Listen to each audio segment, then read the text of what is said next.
Welcome my curious friend. Today we are going to study exercise 4.3 का question 7 करने जा रहे हैं, जो कि है क्लास 9th का। ये बहुत ही सिंपल है, बहुत ही आसान है, क्योंकि जब मैंने introduction of linear equation in two variable जब किया था तो उसमें मैंने स्टार्टिंग में ही विराट कोहली और रोहित शर्मा का मैंने एग्जाम्पल दिया था कि उन्होंने लगभग 275 या ऐसे कुछ रन दोनों ने स्कोर किया था।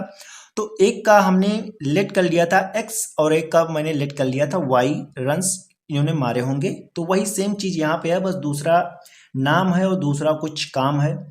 Yamini and Fatima, two student of class 9th of school, together contributed 100 rupees towards the Prime Minister Relief Fund to help the earthquake victims. Write a linear equation which satisfies this data.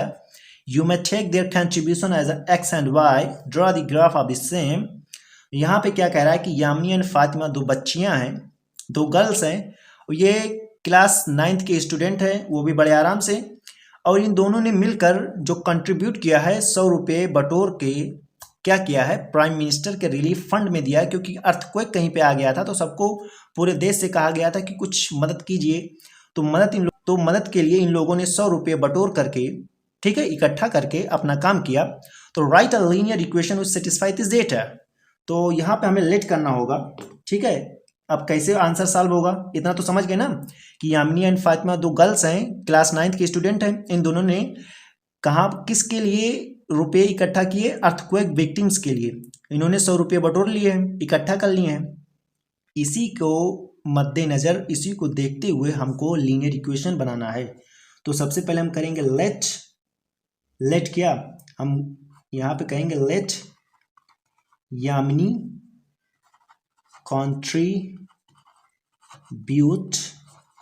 contribute x rupees and Fatima contribute, इसने कितने रुपए दिए, y रुपये, क्योंकि इन दोनों का इकट्ठा जो रुपये हुआ था वही हमें पता है, लेकिन एक का सिंगल पर्सन ने कितना दिया ये हमें नहीं पता है। समझ गए ना। तो यामिनी कंट्रीब्यूटेड हमने मान लिया कि x और फातिमा कंट्रीब्यूटेड y। तो अकॉर्डिंग टू क्वेश्चन क्या क्वेश्चन कि इन दोनों को मिला करके जो टोटल रुपया है वो हमारा है 100 रुपया, ठीक है। अब ये हमारा इक्वेशन हो गया, समझ गया, राइट अ लीनियर इक्वेशन। तो ये हो गया रिक्वायर्ड इक्वेशन। अब ये कह रहे हैं सेटिस्फाई द डेटा, उसके बाद draw the graph of the same. तो हमें जब रिक्वायर्ड डेटा मिल गया तो इससे हम अपना ग्राफ भी बना लेंगे। यहाँ पर हम x और यहाँ पे y मान लेंगे, ठीक है, यहाँ पर x यहाँ पे y।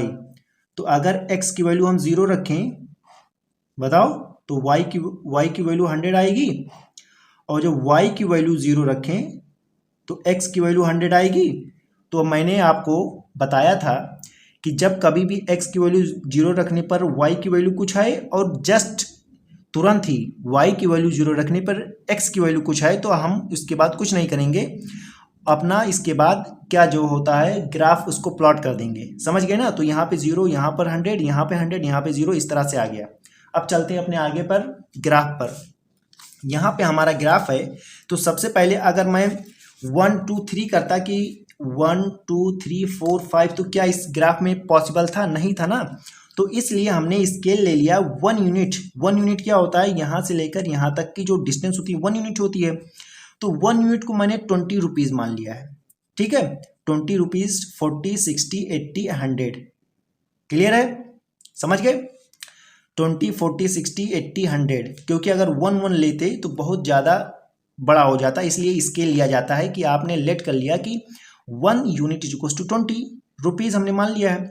तो यहाँ पर ये बीच में क्या हो गया, ये हो गया 0, ये हो गया 10, ये 20, या इसलिए यहाँ से 0, यहाँ पे 10, यहाँ पे 20, यहाँ 0 10 20 0 10 20, क्लियर है, समझ गए। अब क्या करना है, हमें अपना स्केल लेना है। जब x पे 0 था, ठीक है, जब x की वैल्यू अगर 0 है तो y की वैल्यू क्या है, 100 है, क्लियर है। और जब y की वैल्यू 0 है, y की वैल्यू 0 है तो x की वैल्यू क्या है, 100 है यहाँ पर, समझ गए। अब ये इस तरह से हम अपना प्लॉट कर देंगे, कोई दिक्कत वाली बात नहीं है। ये हमने अपना लाइन प्लॉट कर दिया है, वो भी बड़े आराम से, कोई दिक्कत वाली बात नहीं है, ठीक है। अब इसका क्या मतलब हुआ कि अगर हमने x की वैल्यू 0 मान ली, मतलब कि यामिनी ने कुछ रुपया नहीं दिया, तो टोटल रुपया समझ लो कि फातिमा ने दिया। और अगर हम y की वैल्यू 0 मान लेते, इसका मतलब कि फातिमा ने कुछ नहीं दिया, तो टोटल रुपया हो गया यामिनी का। अब यहाँ पे और कुछ हो सकता है कि y की वैल्यू आप x की वैल्यू 10 मान ले तो y 90 आएगा, y 10 मान ले तो x 90 आएगा, इस तरह से आ जाएगा।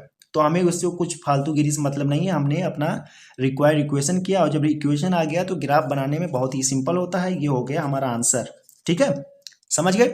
तो I hope you enjoy answer 7। तो वीडियो आपको कैसी लगी कमेंट्स में बताएं। वीडियो को लाइक शेयर और चैनल को सब्सक्राइब करें। Thank you for watching this video.